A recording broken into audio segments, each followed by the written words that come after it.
गणेशाय नमः। राधे राधे। आप सभी के अपने चैनल अमृत अंश में आप सभी का स्वागत है। आज मैं आप सभी को गणेश जी के 7वें अवतार विघ्नराज अवतार की पौराणिक कथा सुनाने जा रही हूँ।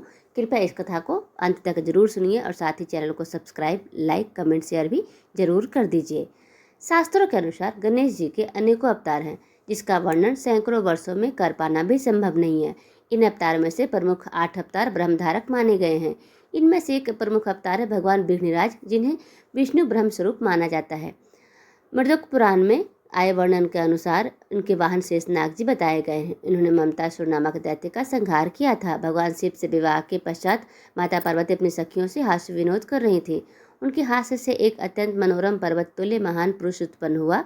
उस पुरुष ने माता पार्वती से निवेदन किया कि हे माता, मैं अभी अभी आपके हास्य से उत्पन्न हुआ आपका पुत्र हूँ। आप जो आज्ञा प्रदान करेंगी उसका मैं अवश्य पालन करूँगा।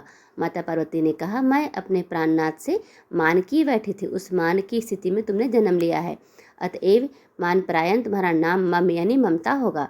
तुम आकर गणेश का स्मरण करो, उनकी कृपा से तुम्हें सब प्राप्त हो जाएगा। देवी पार्वती ने उस गणेश जी का शताक्षरी मंत्र वक्रतुंडाय हूँ प्रदान किया। ममतासुर माता को प्रणाम करके वन की ओर प्रस्थान किया, जहाँ उनकी भेंट संभरासुर नामक दैत्य से हुई। ममता ने उस असुर से प्रश्न किया कि आप कौन हैं और किस उद्देश्य से वन में पधारे हैं। सम्रासुर ने ममता से कहा कि हे महाभाग, मैं तुम्हें विद्या प्रदान करने के लिए आया हूँ। उस विद्या से तुम अतुलित सामर्थ्यशाली हो जाओगे। इस प्रकार संभर ने ममता को नाना प्रकार की आसुरी विद्याओं में निष्णात कर दिया। उस विद्याओं के अभ्यास से ममता कामरूप हो गया। विद्या पाकर कृतज्ञ भाव से ममता ने शंभर से कहा कि मैं आपका शिष्य हूँ, मुझे आज्ञा प्रदान करें, आप जो कहेंगे वह मैं करूँगा।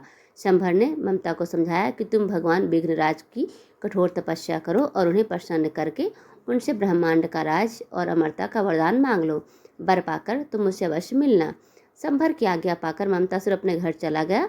वहाँ उसने मात्र वायु पीकर दिव्य सहस्र वर्षों तक भगवान विघ्नराज को प्रसन्न करने के लिए घोर तप किया। उसके तप से प्रसन्न होकर भगवान गजानन ने उससे वर मांगने को कहा। ममतासुर ने श्री गजानन से वही वर मांगे जो शंभर ने उस मांगने का निर्देश दिया था। उसने उनसे अमोघास्त्र और अपराजित होने का वरदान भी प्राप्त कर लिया। दया निधान और भक्त वत्सल गजानन ने उसे दुस्साध्य वरदान प्रदान कर दिए। इसके पश्चात उसने शंभर को अपनी तपस्या और वर का वृतांत बताया। शंभर ने उस दैत्य गुरु शुक्राचार्य से मिलवाया और ममतासुर को दैत्यराज के पद पर प्रतिष्ठित करवा दिया। उन्होंने ममतासुर के यहाँ प्रेत, काल, कलाप, कालजित और धर्महा नामक अत्यंत 5 बलवान 5 प्रधान नियुक्त कर दिए। ममतासुर का विवाह मोहिनी नाम की कन्या से करा दिया गया, जिसे सुधर्म और अधर्म नामक 2 पुत्र हुए। राक्षस, दैत्य और दानव ममतासुर से बेहद प्रसन्न और संतुष्ट थे। ममतासुर अपनी चिंता नाशक निर्मम पुरी में सुखपूर्वक निवास कर रहा था। एक समय उसने अपने गुरु शुक्राचार्य से अपनी ब्रह्मांड विजय की कामना का व्यक्त किया। उन्होंने ममतासुर से कहा कि तुम त्रैलोक विजय अवश्य करो, किंतु विघ्नेश्वर को कभी विरोध मत करना, क्योंकि तुम्हें सब उनके अनुग्रह से ही प्राप्त हुआ है। ममतासुर ने असुरों को विशाल सेना के साथ पृथ्वी और पाताल पर अधिकार कर लिया। इसके पश्चात वह स्वर्ग की ओर बढ़ा, जहाँ उसका इंद्रदेव से भयानक युद्ध हुआ, किंतु विघ्नराज गणपति के वर के प्रभाव से स्वर्ग भी ममतासुर के अधिकार में आ गया। भगवान विष्णु और भगवान शिव भी उनके सामने ना टिक सके। सर्वत्र अनीति और अनाचार फैलने लगा। लक्ष्मीपति भगवान विष्णु ने सभी देवताओं को सुझाव दिया कि सभी मिलकर भगवान विघ्नराज की स्तुति करें, आराधना करें, तभी धर्मराज की पुनः स्थापना हो पाएगी। समस्त देवताओं ने एकाक्षरी विधान से भगवान विघ्नराज की आराधना प्रारंभ कर दी। 1 वर्ष के पश्चात भाद्रपद शुक्ल चतुर्थी के दिन मध्याह्न वेला के समय भगवान विघ्नराज देवताओं के सामने प्रकट हो गए। देवताओं ने अपनी करुण वेदना भगवान विघ्नराज से कही और उनसे इस पाप के साम्राज्य का अंत करने का वर मांगा। भक्त वत्सल गणपति जी ने वह वर भी देवताओं को दे दिया। यह समाचार जब ममतासुर ने सुना तो वह कुछ विस्मित अत्यंत क्रुद्ध हो गया। उसी समय देवर्षि नारद उनके यहाँ दरबार में पधारे। उन्होंने कहा कि मैं भगवान विघ्नराज के द्वारा भेजा गया हूँ। उनकी कृपा से तुम सर्व समर्थशाली हुए हो।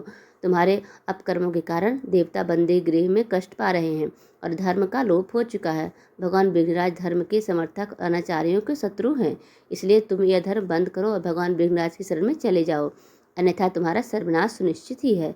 शुक्राचार्य ने भी ममतासुर को यही परामर्श किया, किंतु ममतासुर ने किसी की बात नहीं मानी। ममतासुर अपने दोनों पुत्रों के साथ पृथ्वी को कंपित करते हुए युद्ध के लिए निकल पड़ा।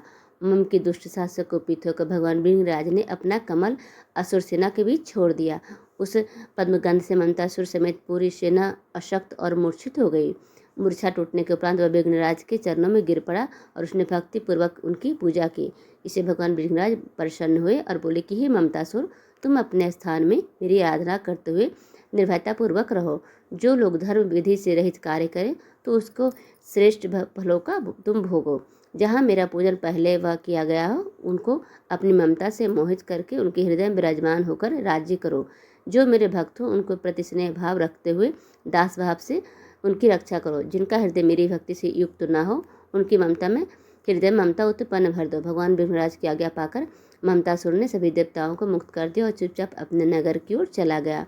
समस्त संसार में पुनः धर्म का राज्य संस्थापित हो गया। यह अवतार अहंकार को नष्ट करता है और इसी कारण गणेश जी को विघ्नहर्ता कहा जाता है। आप सभी का बहुत बहुत धन्यवाद। प्लीज़ आप सभी ऐसे ही अपना साथ बनाए रखें।